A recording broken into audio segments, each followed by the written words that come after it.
Okay. So आज आपण आहे ना सायन्स टूचा एक टॉपिक स्टार्ट करत आहोत.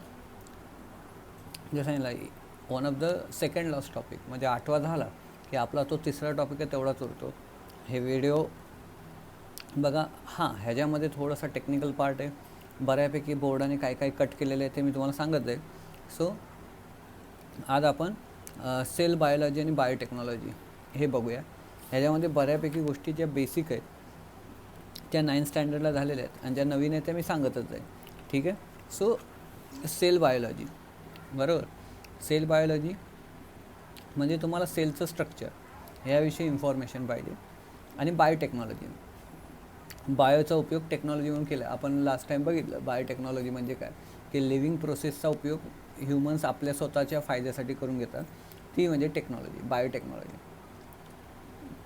कॅन यू रिकॉल कट आहे पेज नंबर 88वरचं, बरोबर. ऑब्झर्व कट आहे. मग नंतर एक वर्ड आला सायटोलॉजी.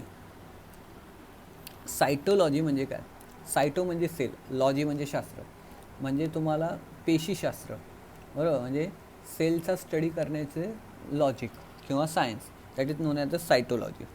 कळते. सो आता हा बघा, हा जो पॅरेग्राफ आहे, आता ह्या पॅरेग्राफमध्ये 2 इन्स्टिट्यूटची नावं आले. ती 2 इन्स्टिट्यूट कुठे आहे आणि त्यांची नाव काय हे लक्षात ठेवायचं का, objective question. Earlier we study the structure and type of organelle of cell. 9वीला आपण बघितलेलं आहे की सेल काय असतो, सेलचे ऑर्गन्स काय असतात, हे आपण 9thला बघितलेलं आहे. तुम्हाला आठवत असेल मायटोकॉन्ड्रिया, WBC, लायझोझोम्स.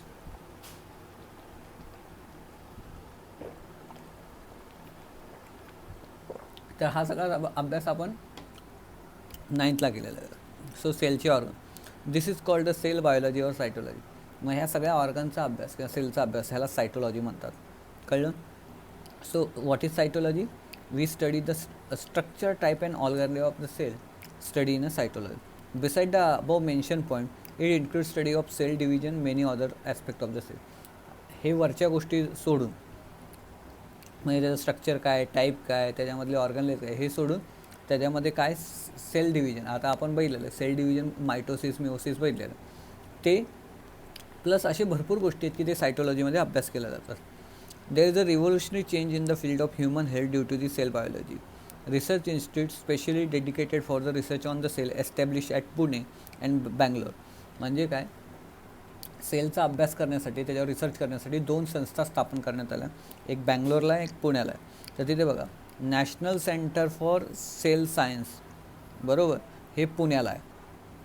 आणि इन्स्टेम नावाचं एक संस्था आहे, ती बँगलोरला आहे, बरोबर.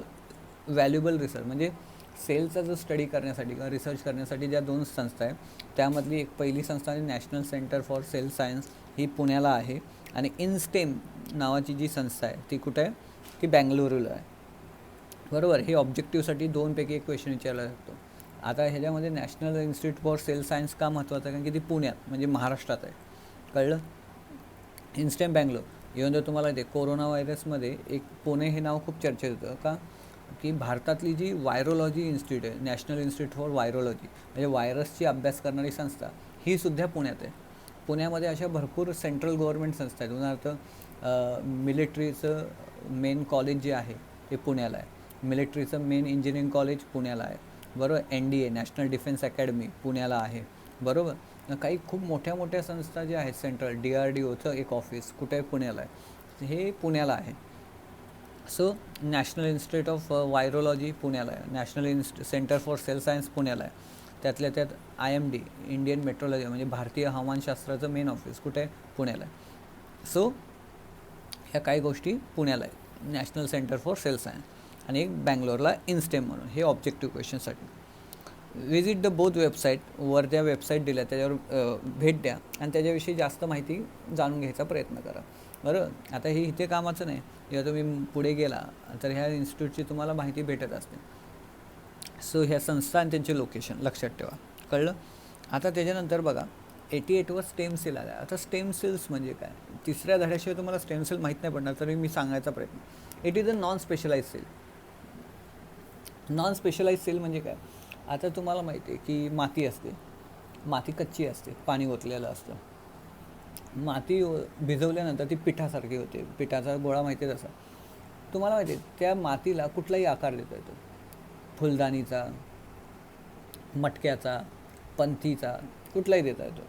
पण एकदा ती माती तापवली आणि त्याला एक आकार दिला, पंथी म्हणजे एकदम पक्का आकार दिला माती, तर मग त्याच्यापासून नंतर त्याला कुठलाही शेप देता येत नाही, बरोबर. मग कसं असतं, स्टेम सेल्स म्हणजे काय, ह्युमन बॉडीमधले असे सेल की त्याच्यामध्ये बॉडीमध्ये कुठल्याही प्रकारचा सेल बनवता येतो. काय असतं तुम्हाला माहिती आहे, हार्टचे सेल वेगळे असतात, लिव्हरचे सेल वेगळे असतात, किडनीचे सेल वेगळे असतात, मसल्सचे सेल वेगळे असतात, प्रत्येकाचा टाईप वेगवेगळा आहे, कारण की प्रत्येकाचं काम पण वेगळं वेगळं आहे. न्यूरॉन्स हा पण एक सेल आहे, तो पण वेगळ्या प्रकारचा आहे. नेफ्रॉन हा वेगळा सेल आहे, त्याचा प्रकार वेगळा आहे. पण तुम्हाला माहिती आहे नेफ्रॉनपासून न्यूरॉन बनू शकत नाही, न्यूरॉनपासून नेफ्रॉन बनू शकत नाही, किंवा न्यूरॉनपासून मसल्स बनवू शकत नाही, बरं. मग कसं असतं, ह्युमन बॉडीमध्ये काही सेल असतात काही ठिकाणी की त्याच्यापासून बॉडीतला कुठलाही प्रकारचा सेल बनवता येतो. मग हे कुठं भेटतं, तर एक लक्षात घ्या, जेव्हा बेबी डेव्हलपमेंट चालू असते, मूल जेव्हा डेव्हलपमेंट पोटात वोममध्ये डेव्हलप होत असतो, बरोबर, ज्यावेळी ते काहीतरी 8 ते 10 दिवसाचं असतं, बरोबर सेल, तेव्हा तो एक सेलचा गोळा असतो.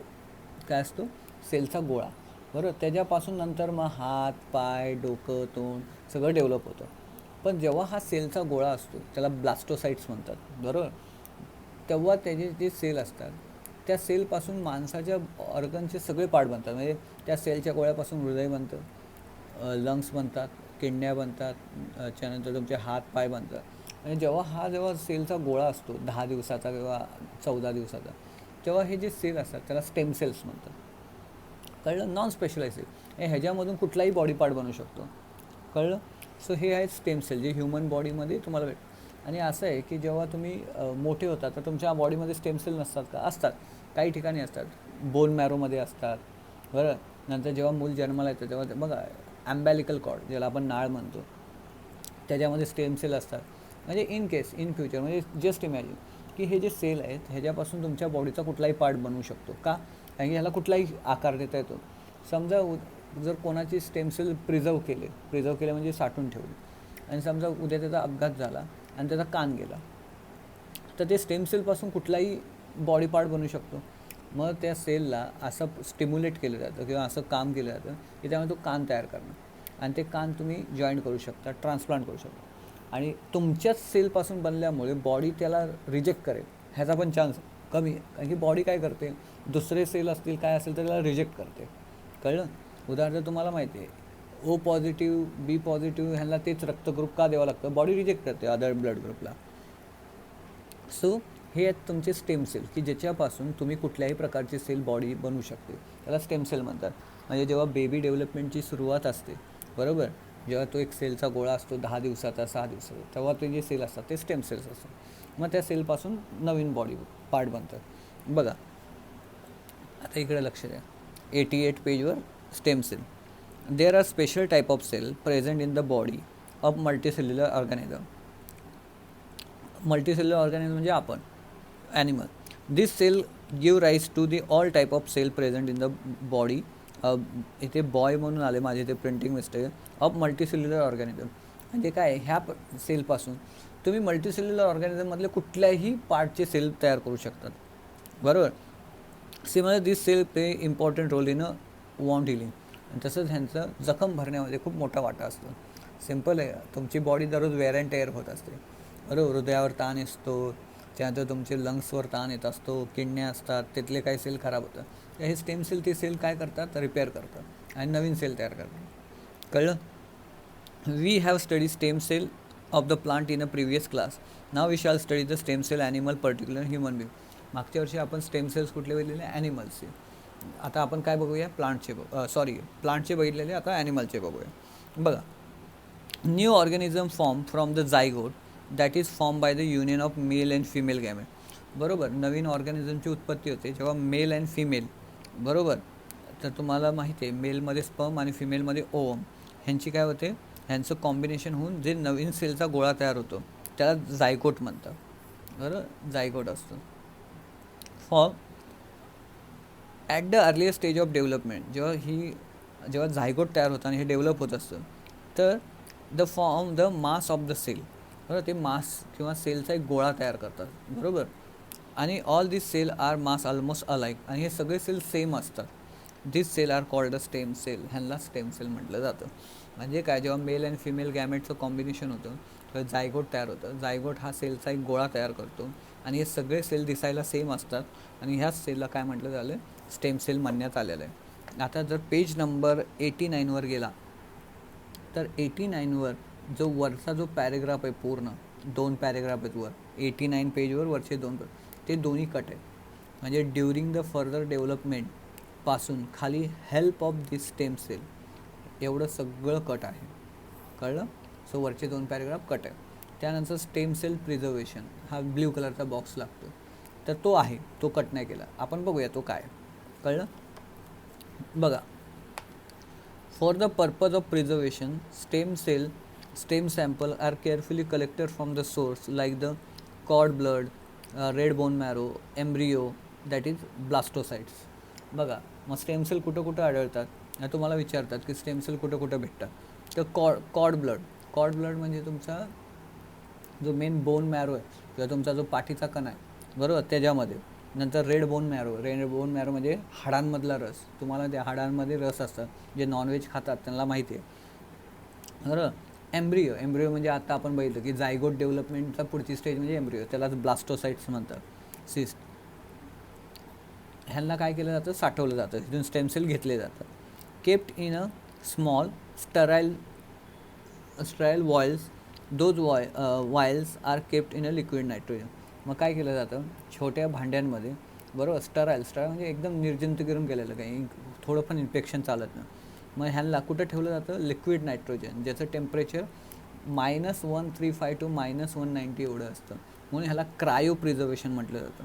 क्रायो म्हणजे कूल, अति थंड, that is mean a cryo. So liquid नायट्रोजनचं टेम्परेचर एवढं असल्यामुळे त्याच्यामध्ये प्रिझर्व केलं जातं, त्यामुळे ते जास्त काळासाठी टिकतात. So it is a cryo preservation.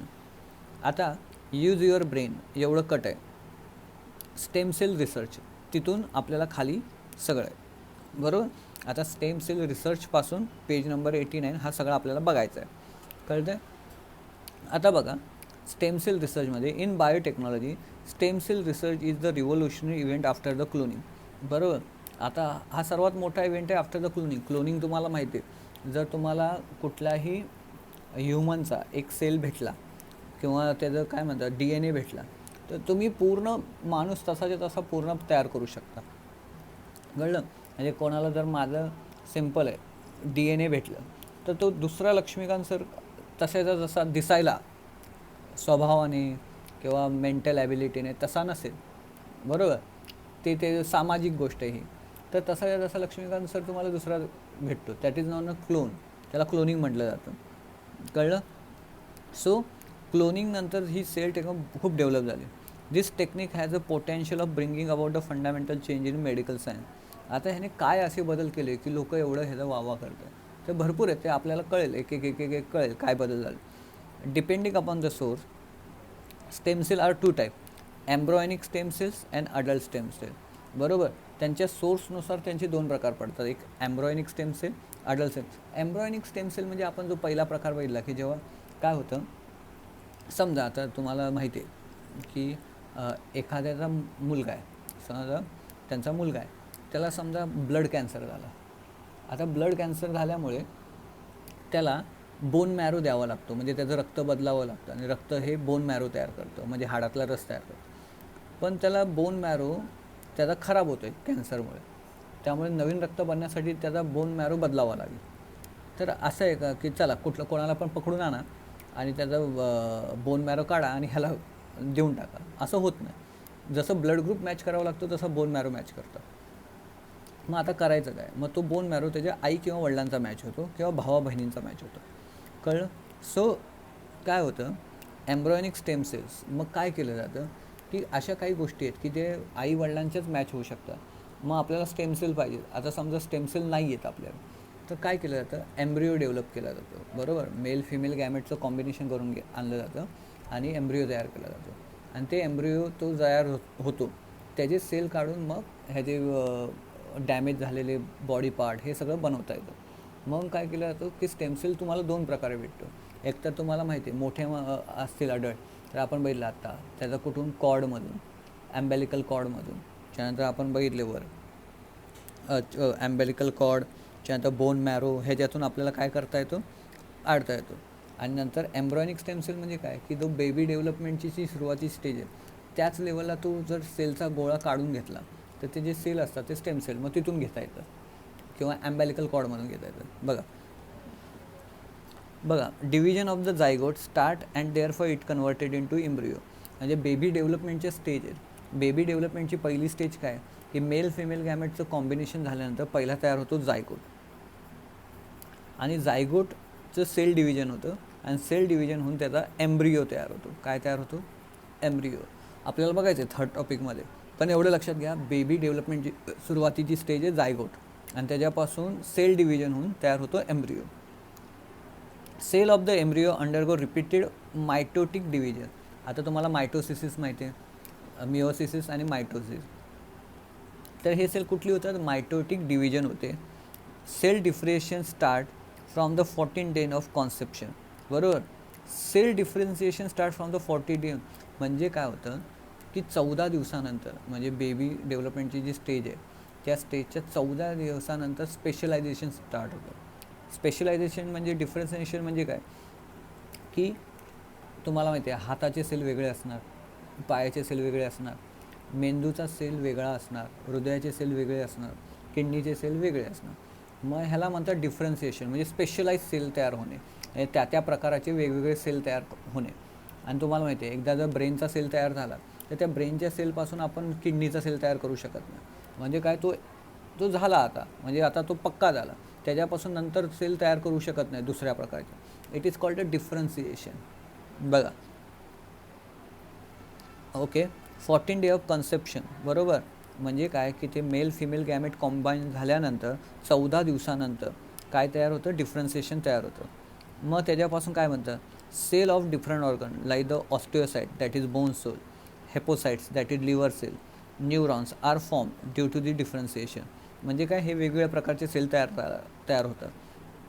Embryonic cell before differentiation are called embryonic stem cell. बरोबर, पण असं डिफरन्सिएशन होण्याच्या आधी जे एम्ब्रिओचे सेल असतात त्याला म्हणतात एम्ब्रॉयनिक स्टेम सेल. म्हणजे काय, अजून त्याच्यापासून स्पेशल सेल तयार व्हायला चालू झाले नाहीत. म्हणजे अजून त्याच्यापासून मेंदूचे सेल तयार नाही झाले, लिव्हरचे नाही झाले, हाताचे नाही, पायाचे नाही, किडनीचे नाही. ते फक्त एक सेलचा गोळा आहे आणि सगळे सेल सेम आहे. तर that is called embryonic stem cell. कळलं. So okay, embryonic stem cell of different organ. Okay, due to the differentiation, embryonic cell before the differentiation are called a embryonic stem cell. 220 different type of cell in human body are formed from the single type of cell, that is embryonic stem cell. Thus the stem cell are primary type of undifferentiated cell with self multiplying ability and then parent cell of type human cell. त्यांनी काय सांगितलं in short की हे डिफरन्सिएशनच्या आधी जे sale असतात त्यापासून बॉडीतले जेवढ्या प्रकारचे सेल आहेत, ज्याने 220 प्रकार दिलेले आहेत, तर 220 प्रकारचे सेल तयार होतात त्या एम्ब्रॉयनिक स्टेम सेल्सपासून. म्हणजेच काय की हे सगळे प्राथमिक सेल आहेत हे स्टेम सेल म्हणजे पॅरेंटल. बरोबर, म्हणजे ह्याच्यापासून बॉडीतला कुठल्याही प्रकारचा सेल काय होऊ शकतो, तयार होऊ शकतो. बरोबर. So self multiplying ability and they are parent cell all type of human cell. आणि त्यांची सेल्फ मल्टिप्लाइंग म्हणजे ते काय करतात, मल्टिप्लाय होतात. म्हणजे त्यांचा मासचा गोळा वाढत जातो.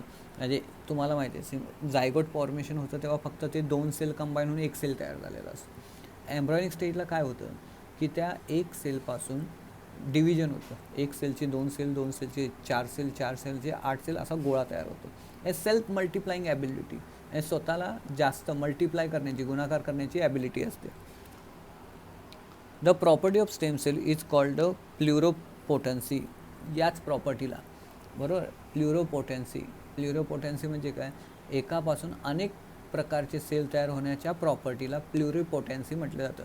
पोटेन्सी म्हणजे क्षमता असणे, प्ल्युरो म्हणजे अनेक, क्षमता असणे. ते म्हणजे त्या एका प्रकारच्या सेलपासून, that is embryonic stem cell, एवढ्या प्रकारचे सेल तयार होतात. That is known as a pluripotency. It has been found that if these stem cells are collected well before the beginning of differentiation of 14 day, that is during the 5th to 7th. मग असं म्हणण्यात आले की हे differentiation होण्याच्या आधी म्हणजे 14व्या दिवशी हे चालू होतं, त्याच्या आधी जर 5व्या ते 7व्या दिवसामध्ये हे जर गोळा केले असेल and culture with the certain biochemical stimulus in the laboratory, आणि त्यांना काय केलं लॅबोरेटरीमध्ये कल्चर केलं म्हणजे त्यांचं मॉडिफाय केलं. मी तुम्हाला मागे पण हा वर्ड सांगितलं, मॉडिफाय केलं काहीतरी केमिकल वापरून biochemical. As per the stimulus, जशी तुम्ही त्यांना प्रेरणा देतात, they can be transfer themselves डिझर type of cell their tissue finally into organ. म्हणजे तुम्ही त्याला जशी प्रेरणा देताल तसं त्या प्रकारचे ते सेल तयार होणार, टिश्यू तयार होणार, आणि त्या प्रकारचा तो ऑर्गन तयार होणार. म्हणजे तुम्ही कसं त्याला स्टिम्युलस देत आहेत किंवा प्रेरणा देत आहेत, काही बायोकेमिकल वापरून, काही केमिकल्स वापरून. कळलं? म्हणजे त्या सेलपासून तुम्हाला लिव्हर तयार करायचं तर लिव्हरसाठी, किडनी तयार करायचं किडनीचा स्टिम्युलस, बरोबर, हार्टचा स्टिम्युलस, अशा कुठल्याही प्रकारचे स्टिम्युलस देऊ शकतात. बघा, म्हणजे हे झाले तुमचे embryonic stem cell. Short note येतात कधी कधी. Adult stem cell. आता अडल्ट म्हणजे काय, मोठ्यांपासून निघालेले stem cell. Stem cell can be obtain from the body of adult person too. There are 3 main source of stem cell in the body of the adult. They can be obtain from the red bone marrow, adipose connective tissue and blood. बरोबर. Beside stem cell can be obtain from the cord blood immediate after the birth. मग त्यांनी काय सांगितलं आहे, मोठ्यांमध्ये आता हा एम्ब्रॉय म्हणजे तुम्हाला कळलं सुरुवातीची, पण जे मोठे लोक असतात किंवा अडल्ट असतात त्यांच्यापासून कुठून भेटणार, पहिलं म्हणजे बोन मॅरो, हाडांमधला रस. ॲडिपोज कनेक्टिव्ह टिश्यू, तुम्हाला माहिती आहे कनेक्टिव्ह टिश्यू जे आपण बघितलं, ॲडिपोज बघितलेले, ॲडिसिव्ह बघितलेले, तर हे जे कनेक्टिव्ह टिश्यू आहे म्हणजे ज्याच्यामध्ये फॅट जमा होतं त्याच्यापासून, किंवा ब्लड रक्तापासून, आणि त्यातल्या त्यात जर न्यू बेबी बॉर्न झाला असेल तर त्याचा कॉर्ड म्हणजे ती अम्बॅलिकल कॉर्ड, दॅट इज आपण नाळ म्हणतो त्याला. तर इमिजिएट आफ्टर द बर्थ, जन्म झाल्या बरोबर. मग त्याच्यापासून आपल्याला अडल्टचे स्टेम सेल भेटतात. सेम काम आहे, प्रिझर्व करून ठेवायचे. उद्या काय अपघात झाला, काय रेअर डिजीज झाला तर त्याच्यापासून स्टेम सेलपासून तो बॉडी पार्ट रिपेअर करता येतो. Use of stem cell. आता स्टेम सेलचा उपयोग काय नेमके, तर बघा, रिजनरेटिव्ह थेरपी. त्याच्यामध्ये बघा, अ सेल थेरपी म्हणजे काय, stem cell are use to replace the dead cell in the case of condition like the diabetes, myocardial infection, Alzheimer disease, Parkinson disease. त्यांनी काय सांगितलं, सेल थेरपी म्हणजे काय, की कुठला तरी एक डिजीज असतो की त्याच्यामध्ये तुमचे सेल डॅमेज होतात, काम करायचे बंद होतात, तर ते सेल बदलून नवीन सेल टाकणे. उदाहरणार्थ तिथे बघा, पहिलंच दिलं त्यांनी डायबिटीजमध्ये काय होतं, तुमचा पॅनक्रिया ज्याला यकृत म्हणतात, तिथले सेल खराब होतात, त्यामुळे इन्सुलिन तयार होत नाही, मग ते डॅमेज झालेले असतात, मग ते काढायचे आणि त्या जागी नवीन सेल. आता हे रिसर्च पर्पजवर चालू आहे सध्या, अजून हे डेव्हलप व्हायला पुढचे 10 वर्ष 5 वर्ष जातील. पण असं होऊ शकतं की बेटा सेल नावाचा जो प्रकार असतो, जे इन्सुलिन बनवतात लिव्हरमध्ये, यकृतामध्ये, ते बदलले तर इन्सुलिन नवीन तयार व्हायला लागेल आणि डायबिटीज क्युअर होईल. मग त्यांनी सांगितलं मायोकार्डियल इन्फेक्शन म्हणजे तुमचे हार्ट रिलेटेड डिजीज आहेत, बरोबर, मायोकार्डिया, बरोबर, त्याच्यामुळे तुमचे हार्टचे इश्यू येतात, मग ते तुम्ही बदलू शकतात. त्यानंतर अल्झायमरमध्ये तुम्हाला माहिती आहे, अल्झायमर, पार्किन्सन डिजीज, हे तुम्ही डिजीज सर्च करा की ह्याच्यामध्ये तुम्हाला माहिती आहे की अल्झायमरमध्ये तुमची स्मृतिभ्रंश होतो, तुमचे न्यूरॉन डॅमेज झालेले असतात, मग नवीन न्यूरॉन डेव्हलप करता येतात आणि ते न्यूरॉन जर तुम्ही रिप्लेस केले तर त्यांची काय होते, थोडीशी बुद्धी वापस येते. म्हणजे असे सेल थेरपीला यूज केले जातात. सो दुसरं आहे B, to produce blood cell required in a condition like anaemia, thalassaemia आणि ल्युकेमिया. आता ह्या रेअर कंडिशन आहे की ज्याच्यामध्ये तुमचे ब्लड सेल डॅमेज झालेले असतात. तर तुम्हाला हे माहिती आहे, ॲनिमिया म्हणजे काय, रक्ताची कमतरता.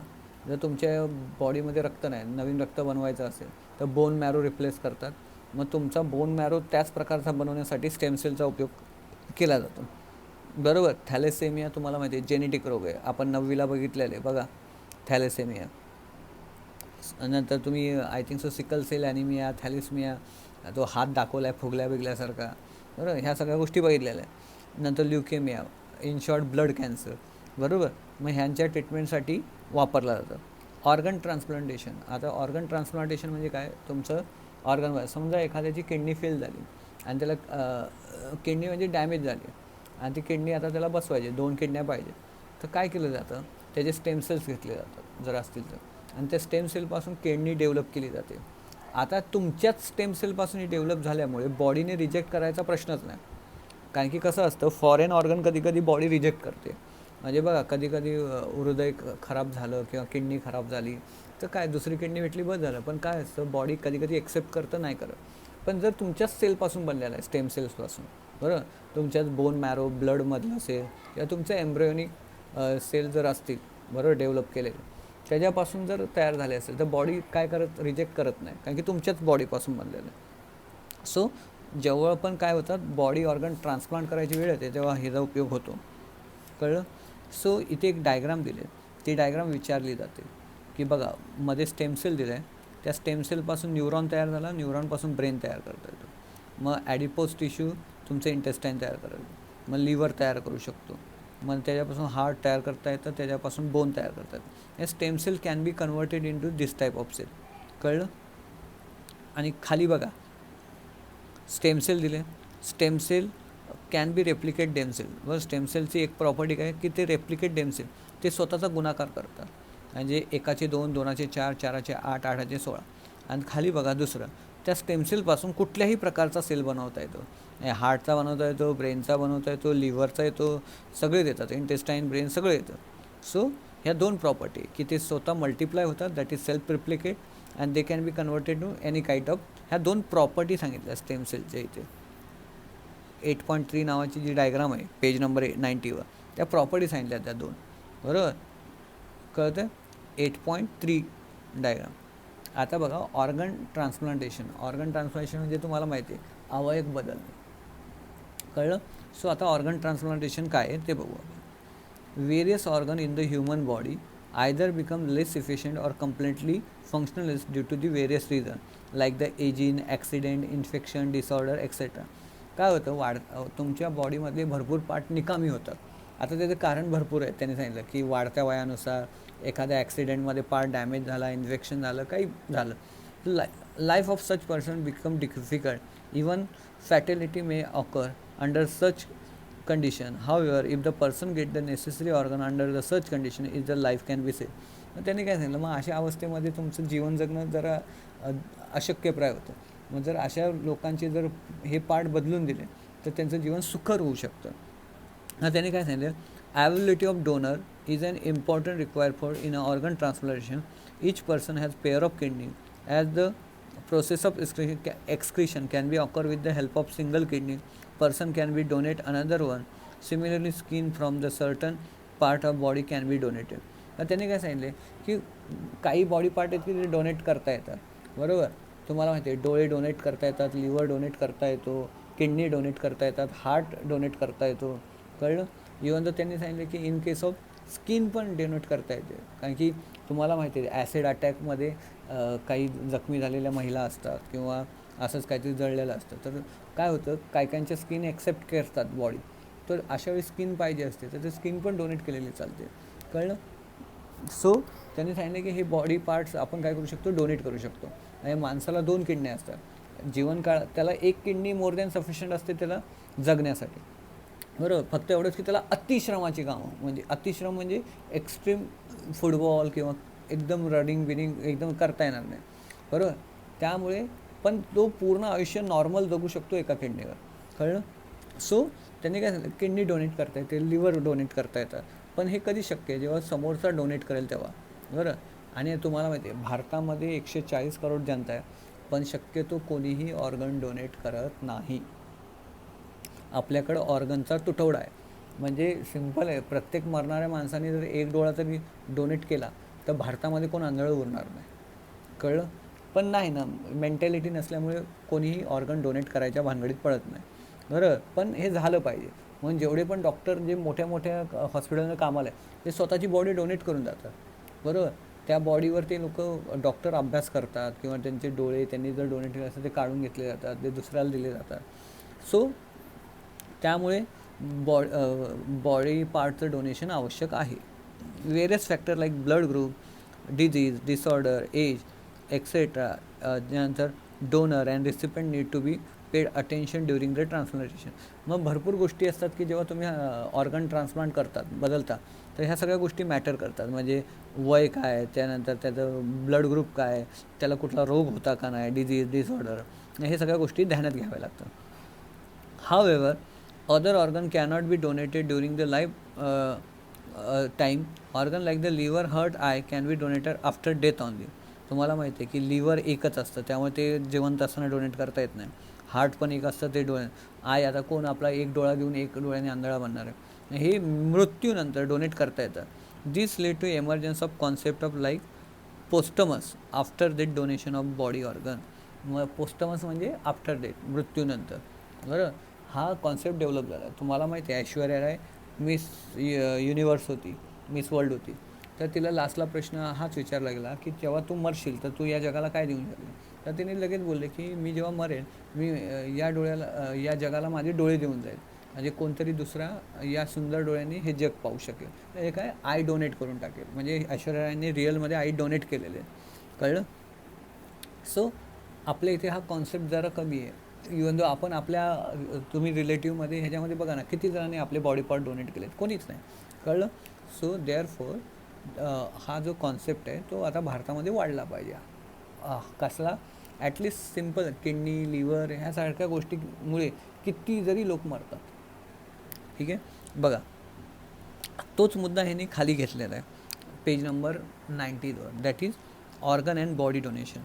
Human bodies are dispose of after the death as per the traditional custom. बरोबर, ज्याच्या त्याच्या परंपरेनुसार मृत्यूनंतर त्यांची बॉडी काय केली जाते, विल्हेवाट लावली जाते. म्हणजे मुस्लिमांची वेगळी पद्धत, हिंदूंची वेगळी, पारशीची वेगळी, बरोबर, विल्हेवाट लावली जाते. However due to the progress in science it has been realise that many organ remain the functional for the certain period even the after the death occur under the specific condition. हे वैज्ञानिक तथ्य आहे की माणसाचा मृत्यू जरी झाला तर त्याच्या मृत्यूनंतर काही काळासाठी का होईना त्याचे जे बॉडीचे पार्ट आहेत ते ॲक्टिव्ह असतात किंवा ते फंक्शनल असतात, म्हणजे काम करण्यासारखे असतात.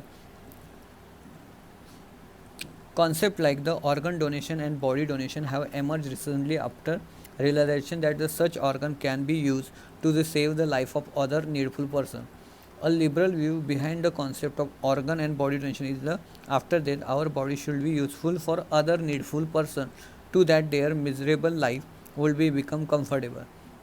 त्यांनी काय सांगितलं की आता ही ट्रॅडिशन वाढत चाललेली आहे की मृत्यूनंतर स्वतःची बॉडी डोनेट करणे किंवा ऑर्गन. का? कारण की हे केल्यामुळे जर एखादा आपल्या बॉडीचा उपयोग पण होईल आणि दुसरी गोष्ट जो व्याधीग्रस्त आहे किंवा जो दुःखात आहे तो काय होऊ शकतो, कम्फर्टेबल होऊ शकतो. सो त्यासाठी बॉडी डोनेट करणं खूप आवश्यक आहे. Awareness about this concept increasing in our country. People are voluntary donating the body. बरोबर, आता हा भारतामध्ये कॉन्सेप्ट वाढत चालला आहे आणि त्यामुळे लोक आता आय डोनेट करत चाललेत, बॉडी डोनेट करत चालले. आता सिम्पल तुम्हाला सांगतो, आपले जेवढे पण मेडिकल कॉलेज आहेत, बरोबर, जर तुम्ही मुंबईचंच घेतलं तर आपलं सर्वात मोठं जे महाराष्ट्रातलं जर मेडिकल कॉलेज आहे ते KM हॉस्पिटल तुम्हाला माहिती आहे, बरोबर, लोअर परेला गेलं. त्यांचंच मेडिकल कॉलेज म्हणजे ग्रँट मेडिकल कॉलेज. बरोबर, हे नंबर 1 कॉलेज आहे महाराष्ट्रातलं मेडिकलचं, ग्रँट मेडिकल कॉलेज. बरोबर, तर तुम्हाला माहिती आहे हे जेव्हा मेडिकलचे स्टुडंट जातात तेव्हा त्यांना जे मेडिकलचा अभ्यास करायचा असतो तेव्हा एक सब्जेक्ट असतो ह्युमन ॲनाटॉमी म्हणजे मानवी शरीरशास्त्र.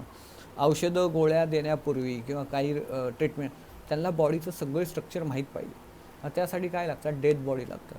कारण की त्याचा अभ्यास करून त्याची ॲनाटॉमी कट करून मग त्यांचा मसल्सचा, नसांचा अभ्यास केला जातो, स्कलचा अभ्यास केला जातो. बरोबर, मग हे साठी बॉडी लागतं. मग आता जर कोणी व्हॉलंटरी बॉडी डोनेटच केलं नाही तर मेडिकलचे हे स्टुडंट अभ्यास कसा करणार. म्हणून जे डॉक्टर असतात तिथले, जिथे त्या हॉस्पिटलमध्ये वर्षानुवर्ष काम करत आहेत, आता वयस्कर झालेत, रिटायर झाले, ते स्वतःची बॉडी डोनेट करून जातात.